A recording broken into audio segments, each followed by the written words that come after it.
Pharma Studio, c'est toute l'année que l'on peut s'abonner et profiter de tarifs très réduits, tous les jours, à toutes les séances. À bientôt! De retour dans Tout sur un plateau, deuxième partie de ce numéro spécial consacré au Salon des jeunes inventeurs et créateurs de Mons. Je vous rappelle que la 21e édition, ce sont les 20 et 21 mai prochains. Vous avez vu, on est bien habillés quand même. On est toujours avec Fabien Mignot qui a gardé sa dignité, qui n'est pas déguisé comme nous. Fabien, le professeur de technologie du collège du Val-de-l'Indre. Et on accueille 3 jeunes inventeurs pour cette deuxième partie. 3 mini Léonard de Vinci, on va dire, où je retrouve tout. Joséphine Moisson est avec nous. Salut Joséphine. Salut. Ça va? Bien et toi? Merci de jouer le jeu. J'enlève mes lunettes parce que je vois rien dans mes fiches. On a aussi avec nous Guillaume avec son sèche-parapluie. Comment ça va, Guillaume Bobinet? Ça va super. La forme? Super, Très bien. Blouse d'essayage taille 3 splendide. Prêtée par l'INT Hauts de Lyon. Merci beaucoup pour ce matériel de haute qualité. Et puis, on a Gilles de Villers qui est avec nous aussi. Bonsoir Gilles. Salut. Merci d'être avec nous. On va découvrir tout de suite vos inventions, à commencer par Gilles. Prêt? Oui. C'est parti. Voici Gilles et l'intellicasier. On passe à l'avant du plateau. C'est parti. Alors, mon cher Gilles, voici donc, on découvre grâce à la caméra de Nicolas Lavrieux l'intellicasier. Qu'est-ce que c'est l'intellicasier? Alors l'intellicasier, c'est ce petit module blanc qui se fixe sur un casier scolaire. Donc on a tous ces casiers-là dans notre lycée. Ouais. Et donc on fixe ce module dessus, il est connecté à Internet au réseau du lycée. Et un élève peut se connecter en entrant un code et il a accès à différentes informations. Donc il peut avoir accès à des notifications, on peut directement lui dire s'il est convoqué au secrétariat, s'il y a des professeurs absents, Il y a une alarme là qui se met en des marche. papiers à rendre, etc. Il peut consulter son emploi du temps de toute la semaine pour voir s'il a des changements de salle, de professeurs, etc. On peut aussi voir les devoirs de toute la semaine, donc comme ça on n'a plus d'excuses en fait, plus d'excuses pour pas faire ses devoirs. Tu nous empêches d'avoir des excuses auprès des profs. C'est ça. Ça c'est un casier qui t'a demandé combien de temps de développement? Ça fait combien de temps que tu bosses sur le projet? J'ai travaillé 1 an dessus à peu près, mais pas régulièrement en fait. Je faisais des petites améliorations de temps en temps, on me donnait des nouvelles idées, j'améliorais. Voilà. Canon. Moi j'adore l'intellicasier. Et ce nom, tu l'as trouvé comment? Fulgurance? Oui. Le casier intelligent, bien entendu, avec Gilles. Allez bien, on va se rasseoir avec nos amis. Alors justement, l'intellicasier, on en parle un petit peu, Fabien. Quand on vous propose ce projet, vous vous dites « Waouh, c'est celui-là qui va gagner cette année ». Alors il va gagner, oui, il a gagné. Il a gagné 2016, c'est ça, hein, l'année dernière? Bien sûr, bah oui, alors tout de suite, bah oui, on peut pas tricher avec cet objet, évidemment. Hein. En tant qu'élève, plus de retard, plus d'excuses, quoi. Donc c'était l'idée. Mais du coup, j'imagine que les lycées et collèges doivent être hyper contents de cette invention, mais les collégiens et les lycéens, ils disent quoi? Ils sont contents de plus avoir des skis. Ils étaient contents de voir un peu le projet. La première version avait des jeux dessus pour attirer les élèves un peu et qu'ils puissent essayer, qu'ils puissent voir le concept. Ouais. Donc là, ils aimaient bien. Après, les applications un peu plus utiles, je suis pas sûr. Il y avait des Tetris, tout ça? Oui. Ah, des Tetris.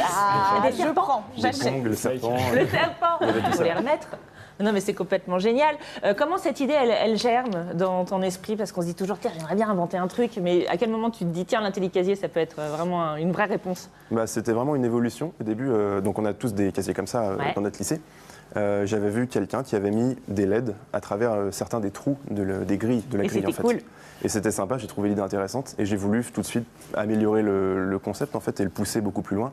Mettre des jeux d'abord, faire un écran particulier et ensuite petit à petit ajouter des applications utiles comme l'emploi du temps, les devoirs, etc. C'est vrai parce que ça a l'air hyper simple quand tu nous dis ça et quand on voit à l'image là tous les trucs, les applications utiles. Bon, pour moi c'est du chinois.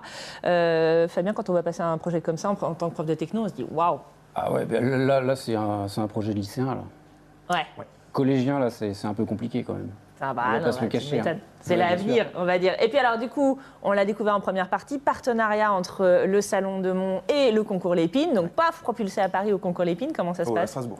À Strasbourg. Comme il y a 2 concours Lépine. C'est vrai, bien sûr, sûr, celui de Strasbourg. Et c'était une super expérience. C'était donc 10 jours de salon. C'est un peu long, c'est moins intensif que Mons, mais c'est beaucoup plus long. Aussi. Mais donc ouais, c'est fatigant. C'est une course de fond. Voilà, c'était une super expérience en tout cas de pouvoir rencontrer d'autres inventeurs comme Joséphine et discuter, etc. Et les projets, c'est quoi? Tu vas devenir ingénieur aussi comme Ludovic en première partie, c'est le plan? Ouais, c'est le plan. C'est le plan.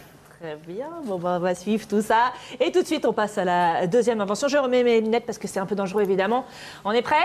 Allez, on est prêt, Guillaume. On va vous faire découvrir le sèche-parapluie révolutionnaire. Sèche-parapluie 2000. Le voilà. Et ça va changer votre quotidien, les gars, les filles. Parce que bien entendu, vous l'avez constaté, en ce moment, il pleut un peu dans le Val-de-Loire. Vous n'avez pas le sèche-parapluie, ça va changer votre vie, je vous le disais. Qu'est-ce que c'est que cette invention, mon cher Guillaume? C'est un système qui va permettre de sécher les parapluies lorsque votre parapluie est mouillé. Vous le posez dans un porte-parapluie. Et donc, il y a des ventilateurs qui vont se mettre en route. Et ça va sécher le parapluie qui est mouillé pour éviter d'avoir des flaques d'eau un peu en dessous. Canon. Au lieu d'avoir juste un bête porte-parapluie, vous avez maintenant un sèche-parapluie. C'est ça. Montre-nous un peu l'intérieur. Montre à la caméra de Nicolas Labrieux. On a une série de tiges filetées à l'intérieur. Donc, ça donne un petit design aussi un peu sympa. Et donc, on a des tiges filetées avec du courant électrique qui est passé dedans. C'est du 5 volts, donc il n'y a pas de risque. Et lorsqu'on va poser un parapluie mouillé contre ces tiges, eh bien, on a des gouttes d'eau qui vont faire contact en fait, entre deux tiges et donc qui vont mettre en route les ventilateurs. Ah, ça se met en place tout seul? Ça se met en place tout seul, c'est complètement autonome. Génial! C'est aussi l'idée. Voilà. J'adore ce truc. Mais alors, je vais vous dire la vérité, on se connaissait. Puisque tu es passé dans l'émission l'année où tu as remporté le prix de Mont. C'était en 2013, c'était ma première année tout sur un plateau. Je me souviens très très bien de cette invention, sauf que toi, tu étais grand comme ça. Donc maintenant, je ne te reconnais plus. Allez, on va parler de cette invention avec nos invités en plateau. Alors, c'est marrant parce que Fabien, vous nous disiez en première partie, je me rappelle d'une invention, c'est le sèche-parapluie. Pourquoi celle-là en particulier? Alors, d'une part, parce que c'était un collégien. Ouais. Voilà. Et dans bah oui, parce qu'on a dit que ça va jusqu'à 25 ans, le concours. Tout à fait, ouais. Là, voilà, je ne sais plus quel âge tu avais à cette époque. J'avais 13 ans. 13 ans, voilà. Et alors, ton explication m'avait bluffé. Déjà, l'idée était géniale. Franchement, c'est vraiment quelque chose qu'on trouve au quotidien. On ne sait pas quoi faire de son parapluie, il est mouillé, on le pose, on ne sait pas où, quand on rentre dans un magasin ou même chez soi. Donc c'était vraiment une bonne idée. Et puis alors l'explication après, vraiment technique, ouais, c'était parfait, quoi. Non mais c'est génial. Voilà. C'est ça qui fait une bonne invention, c'est une invention du quotidien, un truc dont on va avoir besoin de toute façon dans sa vie normale. Ouais, et on se rend compte que c'est super compliqué maintenant à trouver une idée innovante. Parce que bah oui, on a l'impression que tout a été déjà inventé. Tout existe, voilà. En fait, non, tout n'existe pas. Hein. Non, bien sûr, évidemment, c'est ce qu'il dit dire le gars qui a inventé le téléphone. On en a besoin. Donc là, le sèche-parapluie, idée révolutionnaire, c'est devenu quoi, du coup, Guillaume, ce sèche-parapluie? Est-ce qu'il y a eu un brevet déposé? Alors, non, il n'y a pas de brevet déposé. Néanmoins, l'année d'après, mon prof de technologie m'avait proposé de monter une espèce de micro-entreprise dans la classe. Ah bah oui, c'est en vrai, troisième. ça se fait beaucoup aussi, ça, en Touraine, les micro-entreprises. Et donc, on avait lancé un projet sur le sèche-parapluie. On en avait construit 2 autres et on les avait vendus à deux médecins. Bah, voilà. J'y pensais tout à l'heure dans la salle d'attente du médecin, ça doit être complètement génial. Là, c'est typiquement l'endroit où c'est le plus propice. Et alors là, il y a eu, pareil, un projet après qui a été développé au concours Lépine, ou tu as eu la chance d'y aller aussi? J'étais invité, néanmoins, c'est quand même 10 jours et c'est en début d'année. Ouais. Et du coup, moi, j'ai pas pu prendre le temps en tout cas d'y aller, mais en tout cas, aujourd'hui, si on me demande d'y aller, ce serait avec grand plaisir. Oui, mais alors si tu y vas, ce ne sera peut-être pas avec le sèche-parapluie, parce que alors, pourquoi on vous a pas fait fonctionner le sèche-parapluie aujourd'hui? Parce qu'il ne fonctionne plus. Pourquoi? Parce que tu as carrément démonté les petits composants, tu as utilisé des composants du sèche-parapluie pour les mettre dans une nouvelle invention. Qu'est-ce que c'est cette nouvelle invention? Alors cette nouvelle invention, c'est une gouttière génératrice. Et donc c'est une gouttière qui va générer de l'électricité grâce à la descente de l'eau, tout simplement dans la partie descendante de la gouttière. En fait, c'est une mini-centrale. C'est un peu l'idée, mais ça ne produit pas non plus énormément d'énergie, mais assez en tout cas pour recharger un portable ou pour alimenter des lampes, peut-être d'éclairage de jardin ou autre, et aussi peut-être dans des pays en voie de développement, ça peut être assez utile. Génial, on a vu quelques images passer. Là, à quel moment cette idée elle germe dans ta tête? Quand est-ce que tu dis tiens, bah oui, pourquoi pas une gouttière génératrice? L'idée m'est venue quand j'ai fait un voyage solidaire au Burkina Faso l'été dernier, pendant un mois, et du coup, je m'en étais logé dans des grands bâtiments avec de très grands toits en tôle, et là-bas, c'est la saison des pluies. Et pendant quelques heures dans la journée, il y a des très très grosses pluies et il fait très très sombre à l'intérieur. Et je me suis dit pourquoi on ne pourrait pas récupérer justement l'énergie de l'eau pour éclairer l'intérieur. Et donc, je me suis lancé. On a l'impression de voir l'ampoule qui s'éclaire au-dessus. C'est un peu l'idée, c'est sûr. Ouais. Ah non, mais ça, c'est génial. Moi, j'adore aussi ce projet de gouttière. Bon, bah voilà. En plus, déjà, inventeur et solidaire. C'est cool. T'es marié, Guillaume? Non. Pas encore, c'est pas le projet. Bon, moi, un petit peu. Bon. Allez, on passe tout de suite à la 3e invention. Joséphine, on va parler de Biolao. On embarque le produit et on passe à l'avant sur notre table d'expérimentation. Alors, hop, on va sur notre paillasse. Pardon, voilà la paillasse. On n'a pas de benzène, mais bon, c'est pas grave. Biolao, alors moi je connais Biolao, pourquoi? Parce que j'avais voulu en parler lorsque tu as eu le prix aussi. Je crois que tu as fait un crowdfunding, un financement participatif aussi pour aller plus loin dans ce projet. Je trouve ça assez révolutionnaire, vous allez voir. Qu'est-ce que c'est Biolao? Explique-nous. Alors Biolao, qu'est-ce que c'est? C'est la première marque de produits cosmétiques en poudre, 100% biodégradable, sans conservateur, avec un packaging qui permet de déposer une dose précise et qui conserve le produit à l'abri de l'humidité. Très génial, elle est prête pour le téléachat, Joséphine. Je me suis échauffée, là, je suis prête. Donc du coup, on a déposé un brevet pour le packaging parce qu'à l'heure actuelle, il n'y a aucun produit qui permet d'avoir toutes ces caractéristiques. Et là où il y a vraiment un intérêt, c'est que ça vous permet, donc c'est un petit flacon qui fait 50 ml, ça permet de faire 300 lavages pour les mains ou bien 60 pour le corps. Et ça, on peut l'emmener hyper économique. Hyper économique. Économique, écologique, des produits naturels, voilà. Pas de produits chimiques qui sont mauvais pour les bio, comment ça s'appelle, les perturbateurs endocriniens, etc. Exactement. Non, et tout naturel. surtout, il est développé aussi pour les peaux des nourrissons, les peaux à eczéma. Donc moi qui ai la peau sèche d'habitude, aujourd'hui, j'ai plus besoin de m'hydrater la peau avec ce produit. Donc c'est économique aussi en crème. Quand tu dis gamme, c'est-à-dire qu'on a le savon. Pour l'instant, on a la poudre lavante pour les mains et pour le corps. Et après, on va faire aussi des dentifrices, des shampoings, des après-shampoings. Et du coup, on va essayer de développer une gamme vraiment complète et pourquoi pas aussi des produits d'entretien, toujours sur le même principe.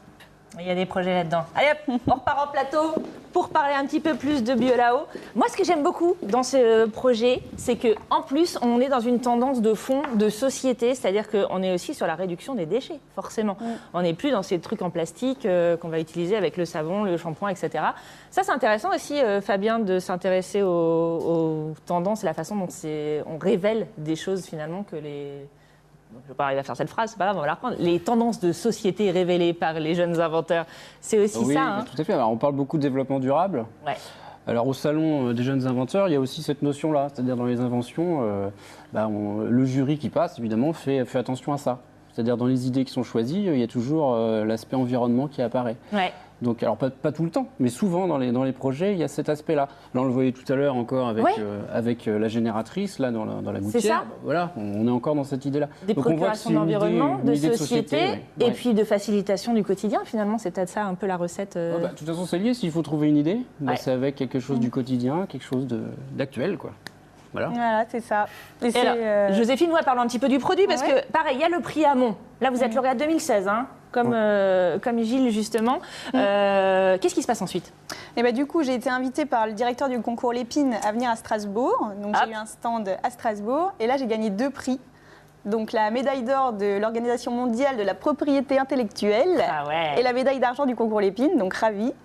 Et ensuite, j'ai gagné aussi donc, le concours Pépite, concours national Pépite, qui permet en fait aux étudiants entrepreneurs de se confronter, de confronter leurs idées et puis de gagner un prix. Alors, il y a un Pépite local, avec l'université Tours, et là, c'est le Pépite national. Oui, national, on est passé en national. Donc bravo. C'est qui on? Alors maintenant, on est 3 associés. Au début, j'étais seule sur le projet. On est 3 associés. Vous avez quel âge? 24 ans. Bon, ça va, vous avez le droit d'avoir une société. C'est bon. Voilà, c'est bon. Et du coup, j'ai un ami qui est designer en packaging et design de marque. Donc, il m'a élaboré le packaging. Génial. Moi, j'ai élaboré la formule. Et un autre associé qui est commercial, donc qui essaye de le distribuer, de le vendre à tout le monde. Une petite entreprise comme ça. Alors, du coup, Guillaume, c'est vrai, vous êtes le seul à pas avoir été à l'Épine. Non, mais qui sait peut-être. Mais il faut y présenter la gouttière, on va vous faire un dossier, un truc. Alors les projets, c'est quoi? On a l'impression que du coup, c'est déjà aujourd'hui, finalement, Joséphine, la suite, vous allez créer l'entreprise, elle est peut-être déjà existante? Elle est créée, mais on ne peut pas encore vendre parce qu'on est en pleine recherche de financement pour pouvoir faire les premières productions. On cherche des financements, attention, nous on a peut-être des investisseurs qui regardent cette émission. Voilà. Alors là, on fait quoi? Un appel à sponsors, on va dire, à investisseurs? Investisseurs, sponsors, dons, tout. On prend tout. Ben voilà, vous savez, la Silicon Valley, nous on a la Silicon War Valley, en vrai, parce que là on en a des belles preuves sur ce plateau. Grosse fierté, Fabien, j'imagine, de voir tous ces lauréats aussi, de se dire, on a contribué à cette aventure-là. Hein. Oui, bien sûr, oui, forcément, c'est toujours bien de voir ça. C'est toujours bien de voir les jeunes qui ont des idées nouvelles, voilà, et puis qui arrivent à développer des choses. Alors, comme tu le disais, après, l'argent. Voilà, c'est le nerf de la guerre, il faut trouver des sponsors, il faut trouver pour les développer son projet. investisseurs. Mais bon, ça se fera. Mais oui, ça va se faire. Regardez, on pouvait déjà le truc médiatique. Après, il manque plus que... voilà. Il faut bosser quand même un petit peu. Merci beaucoup à tous les quatre d'avoir été avec nous. Ce soir, on touche à la fin de cette émission. Merci à Fabien, merci à Joséphine, merci à Guillaume et merci à Gilles d'avoir été nos invités. Je vous rappelle que le prochain Salon des jeunes inventeurs et créateurs de Mons, c'est le week-end prochain, la 21e édition, les 20 et 21 mai. Rendez-vous sur le site www.jeunesinventeurs.org. Nous vous retrouvons lundi pour un nouveau Tout sur un plateau. Passez un excellent week-end sur TV Tour Val-de-Loire. Bisous sur vous et merci Mathilde Georget d'avoir été la meilleure stagiaire de prod du monde. Bisous.